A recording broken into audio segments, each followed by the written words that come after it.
नमस्कार दोस्तों, मैं सूर्यभान सर, आपका केमिस्ट्री फैकल्टी।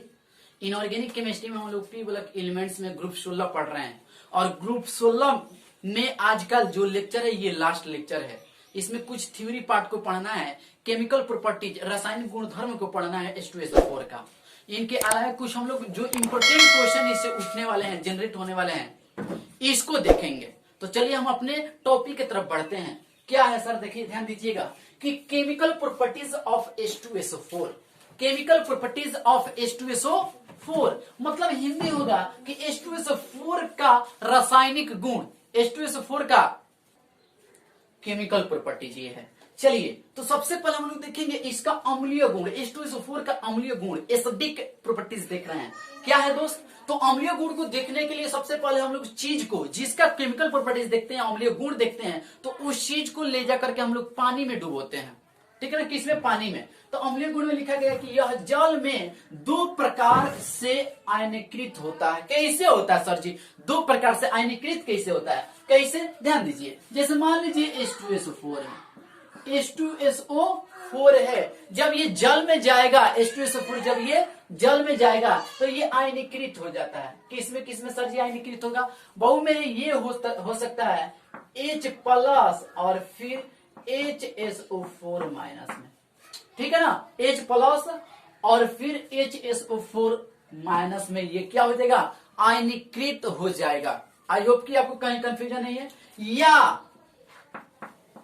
या ये जल में जाएगा H2SO4, ठीक है, ये जल में जाएगा। जब ये H2O में जाएगा तो क्या बनेगा? ध्यान देंगे यहां पर क्या बनने वाला, ध्यान देना।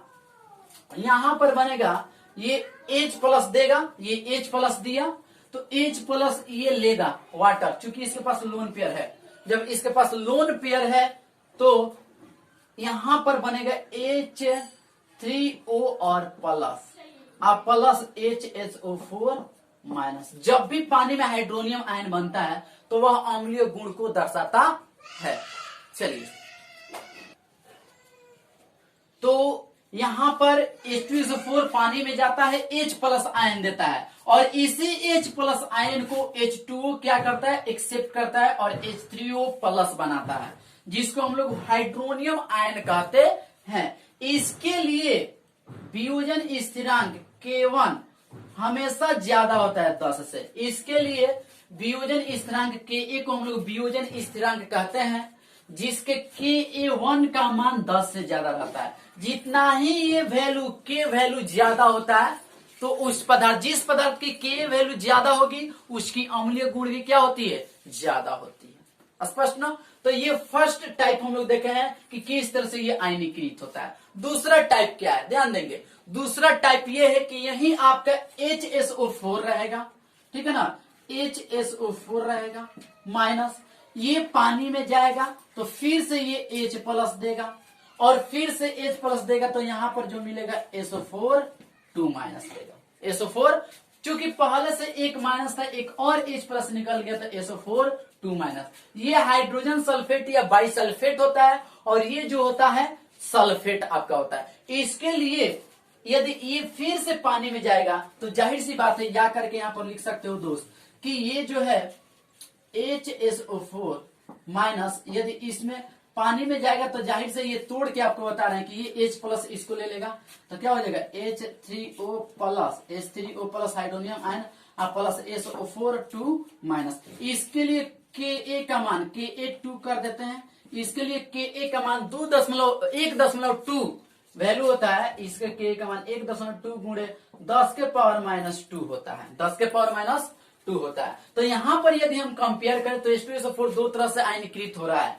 फर्स्ट तरह से आयनीकृत हो रहा है तो इसमें इसके लिए Ka का मान 10 से ज्यादा है, ठीक है ना। इसका Ka का मान 1.2 इंटू 10⁻², मैंने 10 से बहुत कम है। बहुत क्या है? यहां पर कम है।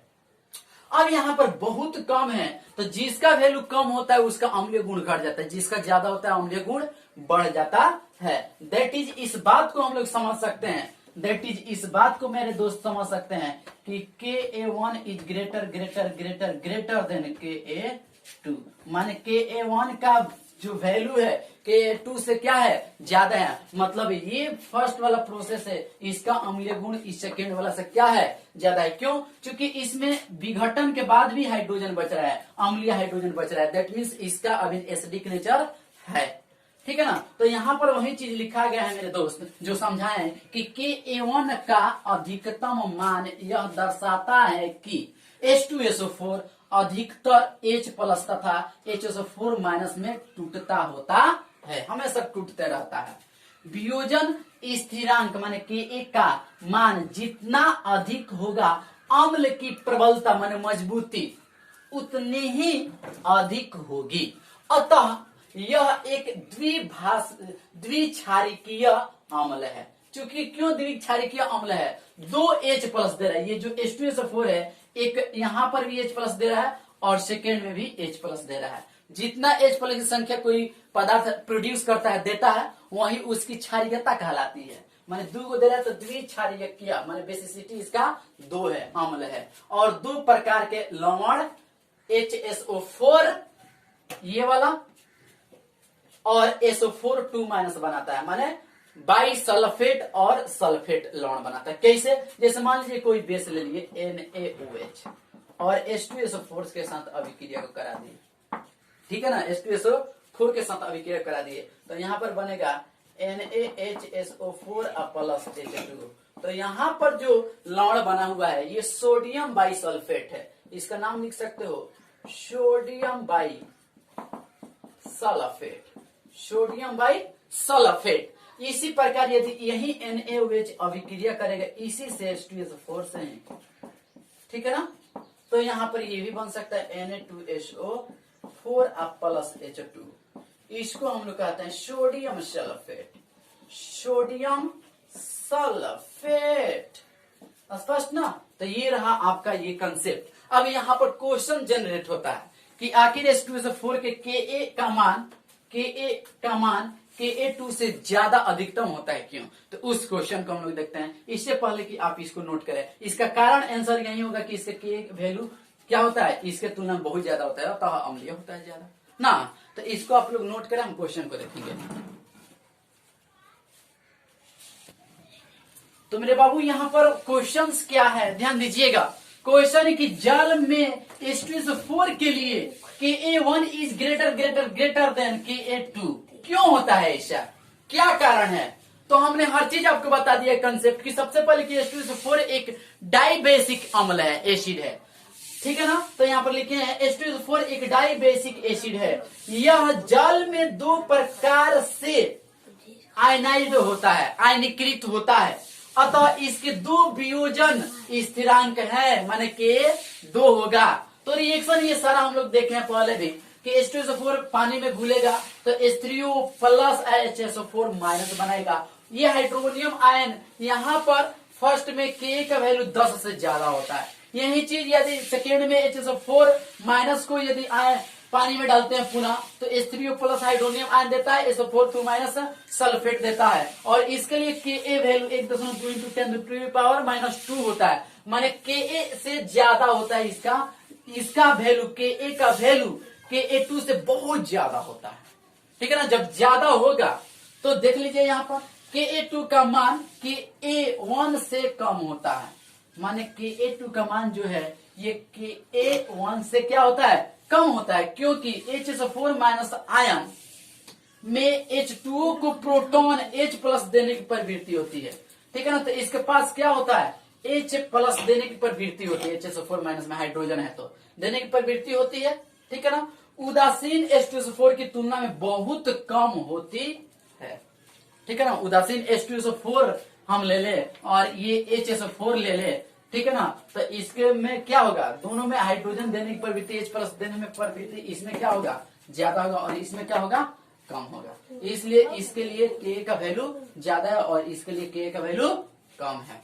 स्पष्ट। चलो निर्जलीकरण, ठीक है ना। इस रिएक्शन को मैं मिटा रहा हूं समझाने के लिए।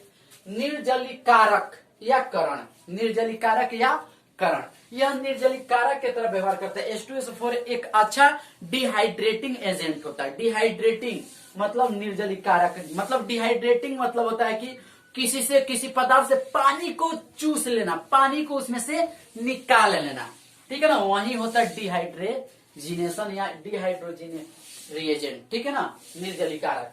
देखो सांद्र H2SO4 एक प्रबल निर्जलीकारक अभिकर्मक है। क्यों? जैसे हम ले लिए चीनी, चीनी का फॉर्मूला C12H22O11, यही होता है C12H22O11। अब इसमें क्या करते हैं, H2SO4 को डालते हैं, कंक H2SO4। जब इसमें कंक H2SO4 डालते हैं ना, तो ये चीनी में से भी, शुगर में से भी ये क्या करता है, मॉइस्चर को, नमी को, जो पानी होता है उसको खींच लेता है। क्या खींच लेता है जी सर? यहां से H2O 11 को H2O निकाल लेता है, यदि हम यहाँ पर एक मॉलिक्यूल ले तो, और इनके अलावा कार्बन केवल बच जाता है, गंजा हो जाता है। ये चीनी क्या हो जाता है, गंजा हो जाता है, पानी अलग हो जाता है, बेचारा कार्बन क्या हो जाता है, अलग हो जाता है। ये रिएक्शन बड़ा ही महत्वपूर्ण है, आपको ध्यान में रखना पड़ेगा। चलिए अब इसके बाद हम लोग H2SO4 का ऑक्सीकारक गुण को देखते हैं, ठीक है ना। तो इतना आप नोट करें दोस्त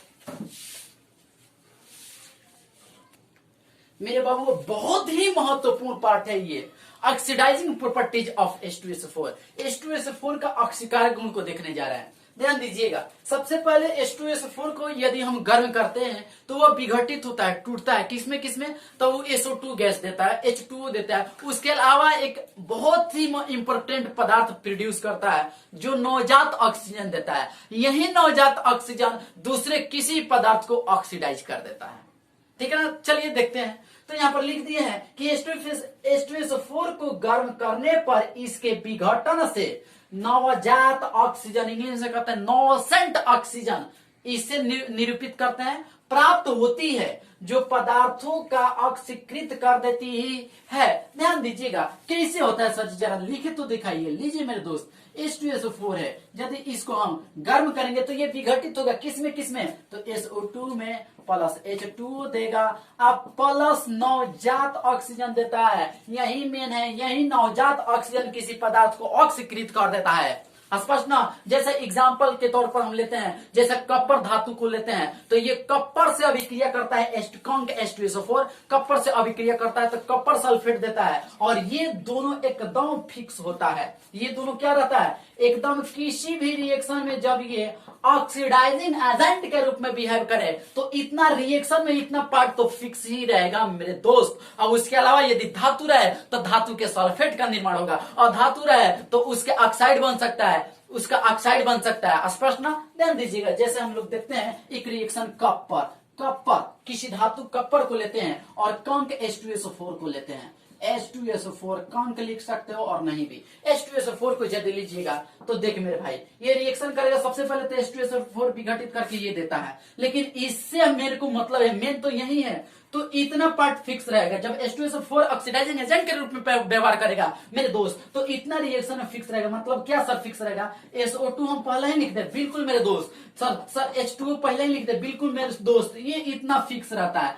अब यही नवजात ऑक्सीजन इसको क्या करता है ना, ऑक्सीडाइज कर देता है, कप्पर को ऑक्सीडाइज करके यहां पर बनाता है CuSO4। क्या बनाता है, CuSO4। इसको बैलेंस कर सकते हो मेरे दोस्त, यहां पर 2 लगा दो और यहां पर आप लगा दीजिए, हो गया, बैलेंस हो गया होगा, यहाँ 2 लगा दीजिए। देखिए चेक करते हैं, यहाँ 2 दूना 4 हाइड्रोजन, तो 4 हाइड्रोजन, सल्फर 1 2, तो सल्फर यहाँ पर हो जाएगा 2, ऑक्सीजन 4, तो ऑक्सीजन यहाँ पर 4 है, ठीक है ना।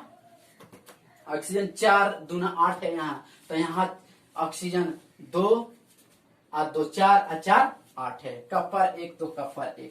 स्पष्ट ना। तो ये धातु से अभिक्रिया करके इतना तो रिएक्शन में फिक्स रहेगा और धातु के सल्फेट का निर्माण करता है। यही चीज मेरे दोस्त, हम सल्फर ले ले, अधातु ले ले, कार्बन ले ले इसके जगह पर, तो हम यदि हम अधातु लेते हैं तो उसके ऑक्साइड बनाता है, पानी में घुल के अम्ल भी बना सकता है। ध्यान दीजिएगा। तो H2SO4 यदि हम लेते हैं H2SO4, तो यहाँ पर इतना रिएक्शन तो फिक्स रहेगा, तो इस अधातु के ऑक्साइड बनाएगा SO2 प्लस फिर SO2 H2O, तो हम लोग केवल H2O को ही लिखेंगे। क्यों? क्योंकि मेरे दोस्त 2 बार SO2 को लिखना उचित नहीं है। स्पष्ट ना। अब इसको आप बैलेंस कर सकते हो, बैलेंस इसको कर सकते हो आसानी से, ठीक ठीक है। चलिए कार्बन रहे तो यही चीज है, H2SO4 आप लीजिएगा मेरे दोस्त, तो H2SO4 लीजिएगा तो यही कार्बन के ऑक्साइड CO2 बन जाएगा, आप प्लस SO2 आप प्लस H2O। चूंकि इतना तो रिएक्शन में फिक्स ही रहता है, देख ले मेरे दोस्त, इसको आप बैलेंस कर सकते हो, ठीक है ना। आप आई होप कि आप अच्छा से कॉन्सेप्ट को समझ गए होंगे। और एक बात मैं बताना चाहता हूं कि ये जब धातु के हैलाइड जैसे sodium chloride, magnesium chloride, aluminium chloride धातु के क्लोराइड से अभिक्रिया करते हैं तो ठीक है ना, HX का निर्माण होता है, मतलब HX लाइक HCl, HBr बना लेता है, ठीक है ना। उसके अलावा धातु के सल्फेट बनाता है। जैसे मान लीजिए हम एग्जांपल लेते हैं, जैसे मान लीजिए धातु के हैलाइड है MAX और ये H2SO4 से रिजेक्शन कर रहा है, तो ये बनाता है HX। क्या बनाता है? HX हाइड्रोजन हैलाइड बनाता है और धातु के हैलाइड सल्फेट देगा Ma2SO4। जैसे मान लीजिए एग्जांपल लेते हैं, जैसे मान लीजिए सोडियम क्लोराइड NaCl लिए, यहाँ 2 कर दीजिए, और काउंट H2SO4 का ले लिए, तो ये अभिक्रिया करेगा तो NaHCl बनाएगा, ठीक है ना। इसके अलावा Na2SO4 बनाएगा, स्पष्ट ना। तो धातु के हैलाइड से H2SO4 अभिक्रिया करके धातु के सल्फेट फॉर्म करता है। क्लियर ना, कहीं कंफ्यूजन नहीं। एक और क्वेश्चन देखेंगे हम लोग, ठीक है, एक और क्वेश्चन देखेंगे, इसको नोट करिए आप। तो बाबू मेरे यहाँ पर बड़ा ही महत्वपूर्ण क्वेश्चन है कि क्या होता है जब कैल्शियम फ्लोराइड माने CaF2 में सांद्र H2SO4 मिलाया जाता है। चलिए रिएक्शन को लिखते हैं। हमारे पास क्या है, CaF2 है और इसको हम मिला रहे हैं दोस्त सांद्र माने कंक H2SO4 में। तो जब ये कंक H2SO4, ये भी धातु के हैलाइड है, जैसे अभी हम लोग देखे थे कि धातु के हैलाइड अभिक्रिया कर रहा है कंक H2SO4 से, तो HX बना रहा है, ठीक है ना। और उसके साथ क्या बना रहा है, उसके साथ क्या बना रहा है दोस्त, तो उसके साथ धातु के सल्फेट बना रहा है, ठीक है ना। तो इसके एक मिनट, तो बाबू यहां पर बनाएगा क्या, तो हमने अभी रिएक्शंस बताया कि धातु के हैलाइड्स के साथ जब कंक H2SO4 अभिक्रिया करता है तो HX बनाता है, तो यहां पर बनेगा आपका HF, ठीक है। और धातु के सल्फेट बनाता है, माने सल्फेट इसका CaSO4 बनेगा। तो आप इसको बैलेंस भी कर सकते हो, बैलेंस यहाँ 2 लगा दीजिए, तो यहां पर क्या हो गया, हाइड्रोजन 2 है तो भाई हाइड्रोजन 2 है, फ्लोरीन 2 है तो फ्लोरीन 2 है, कैल्शियम 1 है तो कैल्शियम 1 है, SO4 कॉमन है, ठीक है ना। तो यहां पर स्टेटमेंट क्या लिख सकते हो कि जब CaF2 में कंक H2SO4 सांद्र H2SO4 मिलाया जाता है तो कॉपर सल्फेट तथा हाइड्रोजन फ्लोराइड का निर्माण होता है। तो ये रहा आपका क्वेश्चन। अब H2SO4 के यूज को देखते हैं और इस यूज को क्वेश्चन बना करके हमने आपको समझा रखा है। क्वेश्चन कैसे बनाया हमने, ध्यान दीजिएगा। क्वेश्चन हमने बनाया है बाबू कि उन 3 क्षेत्रों का उल्लेख कीजिए, उन 3 क्षेत्रों का उल्लेख कीजिए जिनमें H2SO4 महत्वपूर्ण भूमिका निभाता है। तो वही यूजेज बताना है, ठीक है ना। तो इसके आंसर में हम लोग लिख सकते हैं कि इसका निम्नलिखित महत्वपूर्ण भूमिका है, ठीक है ना। कितना को बताना है हमको, केवल 3 गो के, लेकिन यहाँ पर 5 लिखा गया है, किसी 3 को लिख देना। उर्वरकों के निर्माण में, माने उर्वरक मतलब खाद के निर्माण में इसका व्यवहार किया जाता है H2SO4, जैसे अमोनियम सल्फेट, ठीक है ना। नेक्स्ट है पेट्रोलियम रिफाइनिंग में, माने पेट्रोल को शुद्धिकरण करने में कंक H2SO4 की आवश्यकता होती है। अपमार्जक उद्योगों में, ठीक है ना, संचायक बैटरी में, और संचायक बैटरी में जो H2SO4 तेजाब डाला जाता है उसमें 38% H2SO4 होता है। प्रयोगशाला में रिएजेंट के रूप में, तो किसी 3 का उल्लेख करना, किसी 3 को लिख देना है, जिसको 5 गो में कोई भी याद रहे 3 लिख देना है, स्पष्ट ना। तो अब इसके बाद हम लोग कुछ, ये आपका ग्रुप 16 कंप्लीट हो गया। ग्रुप 16 में अब जो इंपोर्टेंट पॉइंट्स है, कुछ केमिकल रिएक्शन से, उसको एक स्लॉट में देखते हैं, उसके बाद आपका क्लास ओवर होगा। चलिए इसको आप नोट कर लीजिए। तो बाबू यहां पर इंपोर्टेंट रिएक्शन है, सबसे पहले की यहां पर इंपोर्टेंट रिएक्शन फर्स्ट है सल्फोनेशन। सल्फोनेशन जिसमें एसन जुड़ जाता है, मतलब किसी चीज का जुड़ना, जैसे सल्फोनेशन मतलब सल्फो ग्रुप का जुड़ना, ठीक है ना। ऐसा ही आ जाए क्लोरीनेशन, माने क्लोरीन का जुड़ना। ऐसा ही आ जाए ब्रोमिनेशन, एसन आ जाए मतलब उस चीज का जुड़ना। स्पष्ट ना। चलिए, तो यहाँ पर बेंजीन है और कंक H2SO4 है। इस प्रक्रिया जब ये रिएक्शन होगी ना, इसी प्रक्रिया को सल्फोनेशन कहते हैं। ठीक है ना। तो इसमें सल्फो ग्रुप क्या होता है, आपको ऑर्गेनिक केमिस्ट्री में आप लोग पढ़े होंगे। सल्फो ग्रुप क्या होता है, SO3H होता है ना। तो इस बेंजीन में कहीं पर भी SO3 जुड़ जाएगा। इसी प्रक्रिया को हम लोग सल्फोनेशन कहते हैं। क्वेश्चन आएगा सल्फोनेशन की प्रक्रिया क्या है, क्वेश्चन पूछ सकता है कि सल्फोनेशन की प्रक्रिया क्या है, स्पष्ट करें। तो कहिए जब बेंजीन की अभिक्रिया कंक H2SO4 के साथ कराया जाता है तो बेंजीन सल्फोनिक अम्ल का निर्माण होता है। इसका नाम हो जाएगा benzene sulphonic acid. Benzene sulphonic acid, benzene sulphonic acid का निर्माण होता है। यह क्वेश्चन ऐसे पूछ सकता है क्या होता है जब बेंजीन पर कंक H2SO4 डाला जाता है या बेंजीन के साथ कंक H2SO4 की अभिक्रिया कराई जाती है तो क्या बनता है, बेंजीन सल्फोनिक एसिड का निर्माण होता है। फिर रिएक्शन विथ PCl5, ध्यान दीजिएगा H2SO4 है, PCl5 के साथ अभिक्रिया कराते हैं तो यहाँ पर प्रोडक्ट बनता है SO2Cl2 plus PuCl3 plus HCl। ये अभिक्रिया, ये कंसेप्ट हमने आपको बाबू मेरे ग्रुप 15 में भी बता दिया है। ठीक है ना। यहाँ पर जो बनता है SO2Cl2 यही मेन प्रोडक्ट होता है, इसी से मेरे को मतलब रहता है और सल्फ्यूराइल क्लोराइड के नाम से इसको जाना जाता है। Next sum important point, isotope of oxygen. ऐसे में इस चैप्टर में आपको आइसोटॉप के बारे में बताएं, ऑक्सीजन के आइसोटॉप के बारे में कि ऑक्सीजन का आइसोटॉप ऑक्सीजन 16, ऑक्सीजन 17, ऑक्सीजन 18 होता है। इसका परमाणु संख्या फिक्स रहता है 8, 8 सबका होता है, केवल द्रव्यमान में भिन्नता होती है, आइसोटॉप के नाम से जाना जाता है। और तीनों आइसोटॉप में ऑक्सीजन 16 मैक्सिमम होता है, क्योंकि इसका स्टेबिलिटी ज्यादा होता है इसलिए मैक्सिमम पाया जाता है। Oxygen is most abundant element on earth crust, सबसे ज्यादा अर्थ क्रस्ट पर जो गैस पाई जाती है वह ऑक्सीजन कितना percent, 46.6% by mass abundance on earth crust. स्पष्ट ना, कंफ्यूजन किसी को कहीं नहीं है।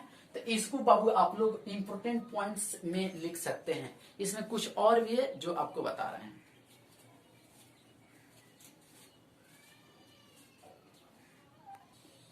तो बाबू यहां पर हम लोग देख रहे हैं bleaching action of SO2। SO2 का ब्लीचिंग एक्शन कार्य क्या है, ध्यान दीजिएगा। SO2 और H2O, जैसे SO2 हम लोग ब्लीचिंग एक्शन देख रहे हैं, ठीक है ना। तो SO2 है पानी में जाता है, ब्लीचिंग में पानी में जाएगा तो ये आपका अम्ल बनाएगा, H2SO3 जाएगा बनेगा। यही H2SO3 में और पानी डाला जाएगा तो ये बना लेता है H2SO4। आप प्लस आपका हाइड्रोजन मुक्त करता है, बैलेंस कर सकते हो, यहाँ पर 2 हाइड्रोजन होगा, ठीक है ना। यहाँ पर हाइड्रोजन मुक्त करता है। अब इस रिएक्शन को जोड़ देते हैं, ठीक है ना। SO2 है तो SO2, ठीक है। H2O यहाँ है और यहाँ है तो H2O यहाँ है, ठीक है। और ये तो आपका कैंसिल आउट हो सकता है, ठीक है। एरो के निशान देखे इधर और एरो के निशान के इधर जो सेम रहता है वो कट जाता है। अब क्या बच गया इधर, यहाँ बच गया H2SO4 अब प्लस 2 हाइड्रोजन, ठीक है ना। हाइड्रोजन मेरे को मिल रहा है, यही हाइड्रोजन अब नवजात हाइड्रोजन हो जाएगा। जो कलर्ड पदार्थ होगा ना, कलर COLOUR, कलर्ड मैटर होगा, पदार्थ होगा कोई भी, तो उसको क्या कर देगा ना, यही नवजात हाइड्रोजन इसको कलरलेस कर देता है। कलरलेस मतलब रंगहीन मैटर में कन्वर्ट कर देता है। रंगहीन, रंगीन रहेगा तो किस में बदल जाएगा, रंगहीन में। ऐसा ही ब्लीचिंग एक्शन Cl2 का होता है। क्या होता है, Cl2 को पानी में डालते हैं तो यहां पर बनता है HCl और HClO। अब इस HCl को लेते हैं यहां पर, फिर पानी में डालेंगे तो यहां पर बनता है HCl आप प्लस एक नवजात ऑक्सीजन देता है, यही ऑक्सीजन है। तो ये एरो के निशान देखे अगल बगल है तो कट जाएगा, तो हमारे पास बच जाएगा Cl2 और H2O। इनके अलावा यहाँ पर 2HCl बच जाएगा मेरे पास, तो 2HCl आप प्लस नवजात ऑक्सीजन, ठीक है ना। यही नवजात ऑक्सीजन क्या करेगा, कोई कलर्ड पदार्थ होगा, कोई कलर्ड पदार्थ होगा, इसको कलरलेस में बदल देगा। कलरलेस मैटर में क्या कर देगा, ब्लीच कर देगा, ठीक है ना। कहीं कंफ्यूजन नहीं होना चाहिए, इसको थोड़ा सा ध्यान में रखना होगा। तो चलिए और भी इसमें जो इंपॉर्टेंट बातें हैं, यहाँ पर एक्वा रेजिया और प्लेटिनम की अभिक्रिया को देखते हैं कैसे अभिक्रिया करता है नोबेल मेटल किसके साथ दोस्त, तो H2SO4 मतलब एक्वा रेजिया के साथ। ठीक है ना, तो इतना आप नोट करें। ठीक है,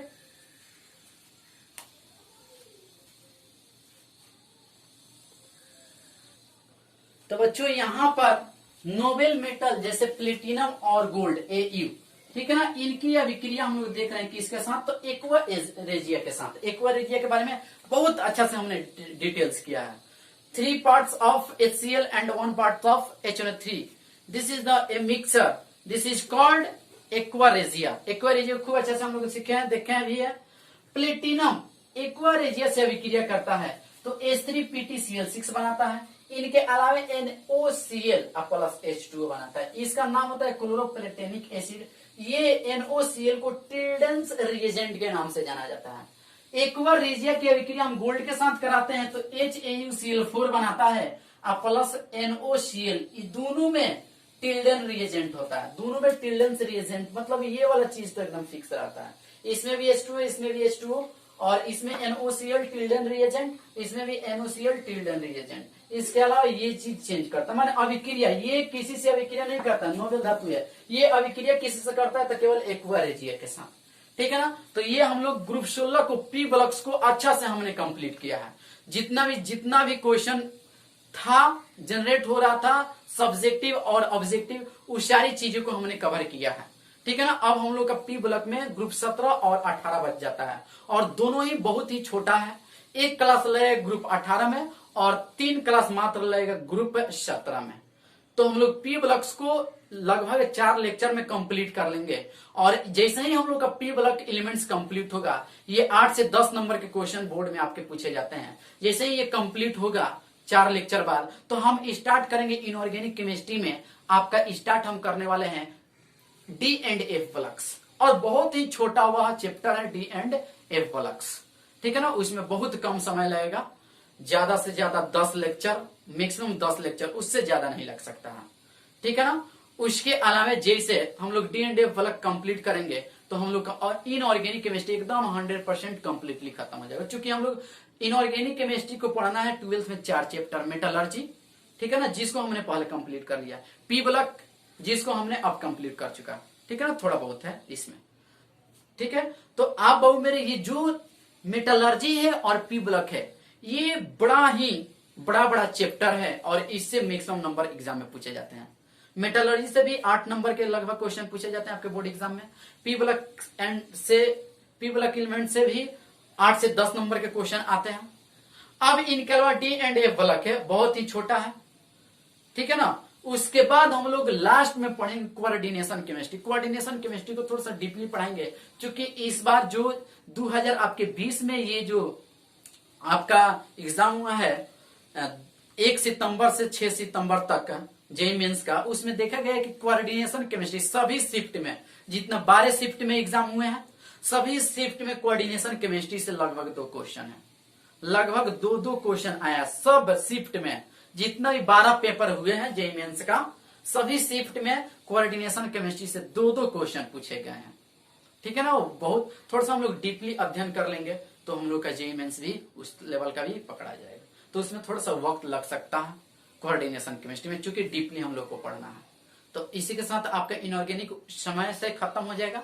उसके बाद हम तुरंत फिजिकल स्टार्ट कर देंगे। हालांकि ऐप के माध्यम से जब पढ़ाई होगी आपकी, तब ऑलरेडी फिजिकल केमिस्ट्री का लेक्चर उस पर अपलोड रहेगा। तो आप चाहें, अब आपके ऊपर डिपेंड करता है कि कैसे हम पढ़ करके सिलेबस को कंप्लीट कर लें, क्योंकि आपके ऊपर बहुत बड़ा जिम्मेवारी आने वाला है कि अभी तो यूट्यूब पर ये अपलोड किया जा रहा है ये सारी चीजें, लेकिन जैसे ही हम लोग ऐप रनिंग हो गया है, ठीक है ना, ऐप रनिंग आपका हो गया, अब ऐप पर हम लोग वीडियो बनाकर लेक्चर रिकॉर्ड करके ऐप पर अपलोड कर देंगे। अब आपके ऊपर बनता है कि कितना जल्दी हम लेक्चर को पढ़ ले और अपना सिलेबस कंप्लीट कर ले।